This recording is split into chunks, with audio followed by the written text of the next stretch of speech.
Hey, y'all, get into this Cajun Jambalaya pasta in a bread bowl that I made for my client the other night, and it came out so good. If you talking about getting full, getting stuffed, this is the meal for you. And I'm finna show y'all exactly how I did it. Like, just look at that. Anyways, I started by prepping my veggies. So I cut up some bell peppers, red bell peppers, some green bell peppers, some red onion. I julienne this and I just, made sure it was sliced thinly so it wouldn't overpower the dish. I got some bread bowls from Panera Bread. You can get them from your local grocery store, but I used to work at Panera and they bread bowls is the best. So I just cut the tops off of them and I just made a hole in the middle like that. Like I had to press it down. We don't want to let no bread go to waste.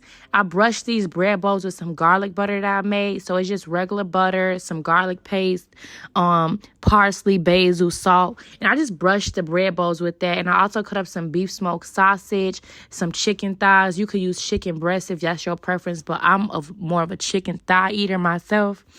And I started just going ahead and cooking it. So I seared off my beef smoked sausage, let this cook off, and then just stirring it up, making sure it's all nice and crispy and stuff. And then I'm starting on my sauce, so I melted down some butter in the pan. I actually used the pot because I wanted to make a lot of sauce. I threw in some white onions, and then I also started on my veggies. I sauteed these up as well and let these get nice and sweated down until they was translucent. I added some tomatoes to the onions and butter, and I just whisked that up until the tomatoes got a little redder in color. And then I went ahead and added 1/4 cup of flour to the butter and just stirred it up. And then I went in with the heavy cream. Okay, I stirred it while I was pouring the heavy cream in so it wouldn't have no chunks in it because we don't want it to have no chunky pasta sauce. So I just went ahead and whisked that up. And then this is the veggies when they're almost done. I'm just giving them a stir, making sure that they're not burning.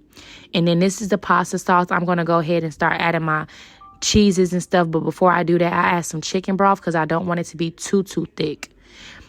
The veggies got done cooking, so I went ahead and threw my chicken right down in that same pan, just develop those flavors. I also added some whipped cream cheese to my pasta sauce. It was the garlic and herb kind, and I just whisked that up, make sure it broke down all the way and was cooked thoroughly. And then I'm just checking on my chicken, making sure that that's cooking appropriately while my pasta sauce is going. Now I add my Parmesan cheese to the pasta sauce, and I get out a whisk, and I added some more Parmesan cheese because it wasn't cheesy enough for me. And we know we making some Cajun jambalaya pasta, so it gotta be cheesy, okay? So I added some more cheese to it, and just go ahead whisk that up as well. Make sure it get all up in there and make sure it's nice and melted down. At this point, my chicken was halfway done cooking, so I went ahead and gave it one last stir and continued to work on my pasta sauce. So at this point, the pasta sauce is done. I'm going to add some seasonings to it to give it that Cajun flavor that we're looking for. So I start by adding some nature seasoning. You can use salt and pepper, but I like nature seasoning. It's a really good seasoning. I also add some Old Bay, and I added some no salt Tonys. No salt Tonys. Just so y'all know, no salt.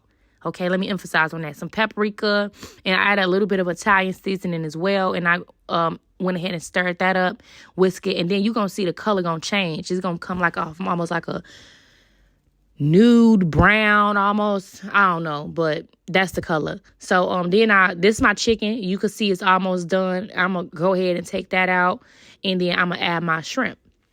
This is a whole different skillet because I don't want to put my shrimp in that same skillet. So I started cooking my shrimp up, and I went ahead and added my pasta noodles to my pasta sauce. And then I stirred it up. Look at that. Oh, my God, y'all. So good. So good. It looks so good already. I want to eat it through the phone. Now, this the shrimp. It's cooking up real nice, juicy. You don't want to overcook your shrimp because it's going to be rubbery. Nobody want a rubbery shrimp. This is the pasta after I added all my ingredients to it, the chicken, the sausage, and I'm stirring it up. And I also added the veggies, but I didn't put everything into the pasta because I wanted to save some stuff for the top of it. This is what everything looks like when it's done. The bread bowls has been built and is topped off with the pasta inside, the jambalaya on the top of it. I also made a big-ass garden salad. That salad looks so good. And this is the finished product. This is my client plate. I added some more pasta after I recorded this video because I felt like he needed some more food because the bread bowl ain't really that big. So y'all go ahead and make this recipe. And as always, all my recipes are available with the link in my bio on my blog. Any recipe that you see that's not featured here, send me a message and it'll be on my blog soon. Thank y'all.